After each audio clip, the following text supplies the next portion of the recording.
नमस्कार. श्रावण महिन्यात येणाऱ्या पहिल्या शुक्रवारी जिवतीची पूजा करतात. तर जिवतीची पूजा का करावी आणि थोडक्यात महत्त्व आणि पूजा कशी करावी हे आपण बघणार आहोत. चला आता आपण पटकन व्हिडिओला सुरुवात करूयात. जिवती म्हणजेच जिवंतिका ही लहान मुलांची जीवनदायिनी आहे. श्रावण महिन्यात दर शुक्रवारी जिवतीची पूजा करतात. जिवती या व्रताची देवता आहे. जिवती आई ही लहान मुलांचे रक्षण करणारी देवी आहे. श्रावण महिन्याच्या पहिल्या शुक्रवारी जिवतीचे चित्र काढून किंवा त्याचा एक फोटो बाजारात मिळतो, तो फोटो लावून घरातील सर्व स्त्रिया पूजा करतात. शुक्रवारी घरातील सर्व लहान मुलांचे औक्षवण करून जिवती आईला त्यांचे रक्षण करण्यासाठी मनोभावे प्रार्थना केली जाते.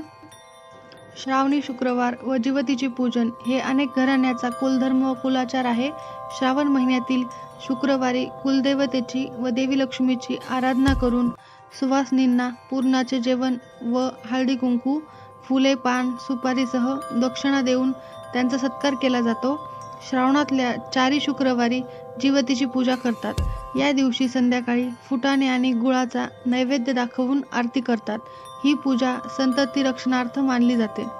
दरवर्षीप्रमाणे देवघराच्या जवळ आपण एक जिवतीचा फोटो मांडावा. सुंदर रांगोळी काढावी. सर्वप्रथम गणपतीची पूजा करून घ्यावी. जिवतीचा फोटो मांडावा.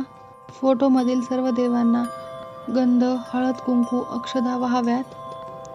या दिवशी आघाडा दुर्वाला फार महत्त्व आहे. आघाडा दुर्वांची माळ बनवतात, ती वाहावी. कापसाची वस्त्रमाळ वाहावी. विड्याच्या पानावर सुपारी व फळ ठेवून गुळासह चणे, फुटाणे याचा नैवेद्य दाखवावा. या दिवशी पुरणपोळीचा नैवेद्य बनवावा. सुवासना जेवू घालावी. सुवासनीच्या ताटाभोवती रांगोळी काढावी. जेवायास बसण्यापूर्वी पानापुढे विडा दक्षिणा ठेवून नमस्कार करावा.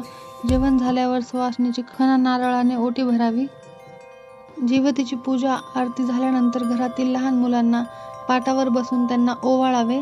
कुंकू लावून चणे, गूळ, फुटाणे व आरत्याचे वाण द्यावे व आपल्या मुलाच्या कल्याणासाठी व दीर्घ आयुष्यासाठी देवीकडे प्रार्थना करावी. मूल परगावी असल्यास 4 दिशेला औक्षवण करून अक्षता टाकाव्यात, म्हणजेच परगावी असलेल्या मुलाचे औक्षवण केल्यासारखे होते. या दिवशी शुक्रवारची कथा वाचावी. त्याप्रमाणे जिवतीची म्हणजेच जिवंतिकेची पूजा करा. यामुळे घरामध्ये आरोग्य, सुख, शांती, समाधान लाभते. संतती उत्तम आरोग्यासाठी नक्की प्रार्थना करावी. बघूयात, श्रावण महिन्यातील पहिल्या शुक्रवारी जिवंतिकेची पूजा असते. त्या पूजेची मंत्र आणि आरती.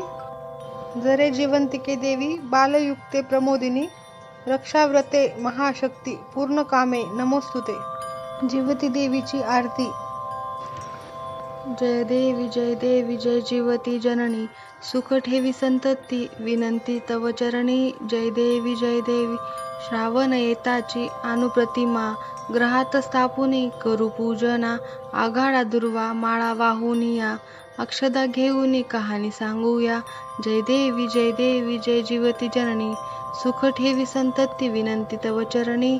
जय देवी पुरणपोळीचा नैवेद्य दाऊ सुवासिनींना भोजन देऊ. चणे, हळदी, कुंकू, दूधही देऊ जमुनी आनंदे आरती गाऊ. जय देवी जय जिवती जननी सुख ठेव संतती विनंती तव चरणी. जय देवी सटवीची बाधा होई बाळांना सोडविसी त्यातून तुझी तयांना. यासाठी तुझला करीती प्रार्थना पूर्ण ही करी मनोकामना.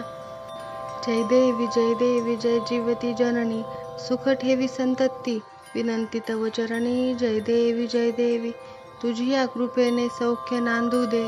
वंशाचा वेल वाढू दे. सेवा हे व्रत नित्य घडू दे. मनीचे हेतू पूर्ण होऊ दे.